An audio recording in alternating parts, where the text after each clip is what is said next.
Have you ever had that feeling like some invisible force is steering your life? Like you're making choices, but maybe you're not really in the driver's seat?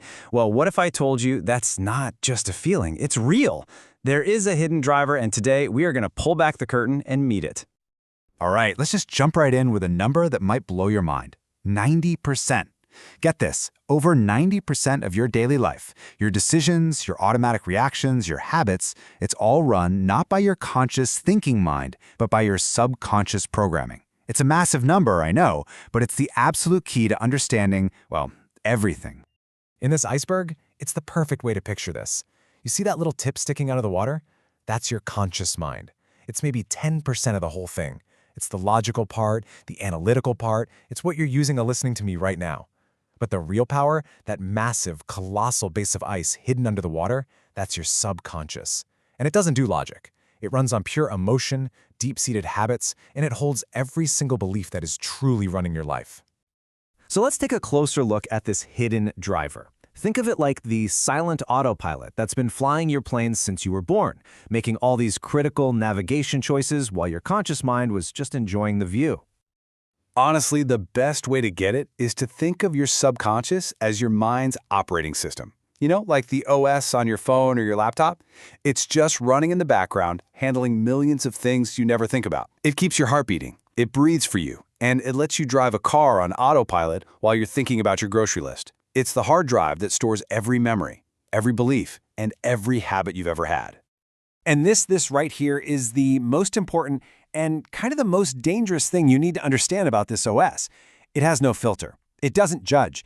It's like this incredibly powerful genie that just says yes to whatever command you give it over and over again. It has no idea what's good for you or bad for you. And get this, it doesn't even know the difference between something that's actually happening and something you just vividly imagine. To really see how wild this is, let me ask you a question. Do you think your mind, just your belief alone, could create a physical burn mark on your skin from a simple piece of ice? I mean, it sounds totally impossible, right? The answer, incredibly, is yes. It's been done. In actual experiments, when people were hypnotized and told that a piece of ice was a red-hot piece of coal, their bodies reacted as if it was true. They actually developed red marks and even blisters on their skin. Their subconscious just took the instruction, "This is hot," and made it a physical reality. That proves your inner beliefs can literally change the physical world. Okay, so if our subconscious is this powerful operating system, you gotta ask, where did it get its original code? That first batch of programming. Well, it started way, way earlier than most of us think. See, we all have this subconscious rulebook called a belief system. And the crazy thing is, most of those rules were written before we were 7 years old.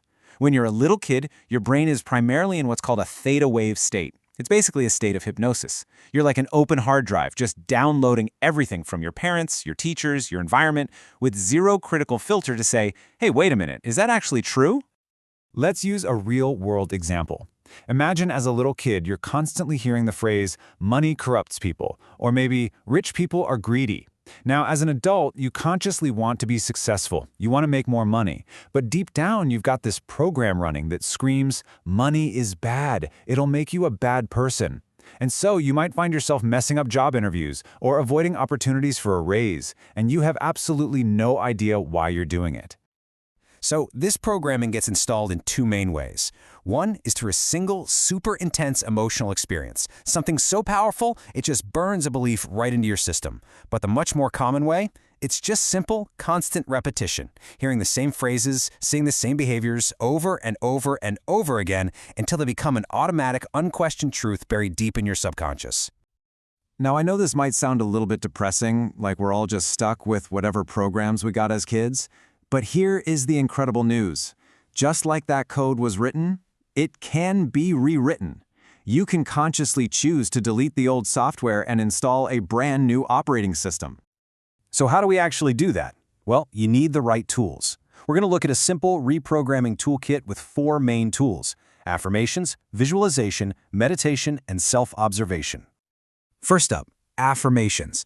This is all about hijacking that power of repetition we just talked about, but doing it on purpose. So you repeatedly state a positive phrase like, I am confident and successful. But here's the secret sauce that most people miss.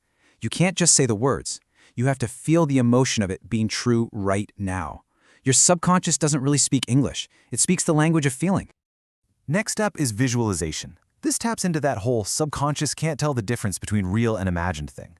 When you mentally rehearse your goal, when you see it in your mind's eye, hear the sounds, and most importantly, feel the joy and the excitement of having achieved it, your subconscious accepts that as a real memory. It thinks it already happened, which starts to make it a reality. And third, we've got meditation. What meditation does is it quiets down that loud, chattering, analytical, conscious mind. It gets it out of the way. And this puts you into a deeply relaxed state, really similar to that hypnotic theta state from childhood. That's why the moments right before you fall asleep and right when you wake up are pure gold for reprogramming. Your brain is naturally in the perfect state to accept new instructions.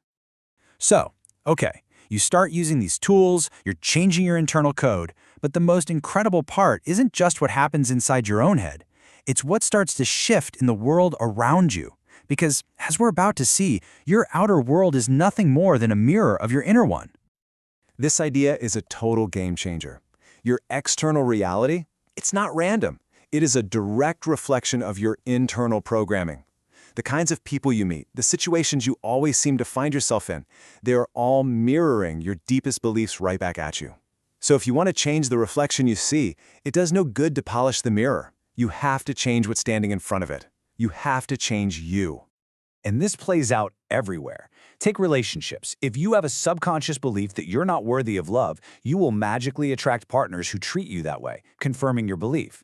In your career, if you have a hidden belief that you can only be so successful, you'll find a way to sabotage yourself right before that huge promotion. Even your health, subconscious fears create chronic stress, which we now know can lead to very real, very physical illnesses.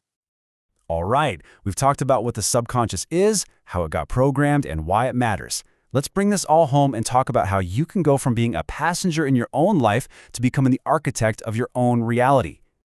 It really boils down to a simple 3-step process. Step 1, awareness. Just start noticing your negative automatic thoughts. Don't judge them, just observe them like you're a scientist. See them for what they are, just old code running. Step 2, replacement. This is where you actively use the toolkit, affirmations, visualization, to install the new beliefs you want. And step 3, this is the most important, action. You have to behave in a way that lines up with your new belief. Act as if it's already true. That's the final piece that locks in the new program. And it's so important to remember this. Your subconscious mind is not your enemy. It's not out to get you. It is the most loyal and powerful servant you could ever imagine. For your whole life, it's just been faithfully running the only programs it was ever given.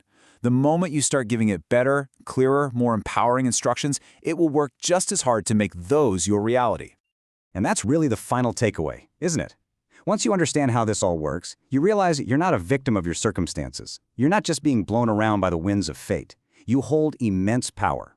You are the architect of your reality, and you are the director of your own story. The only question left is, what story are you going to choose to write?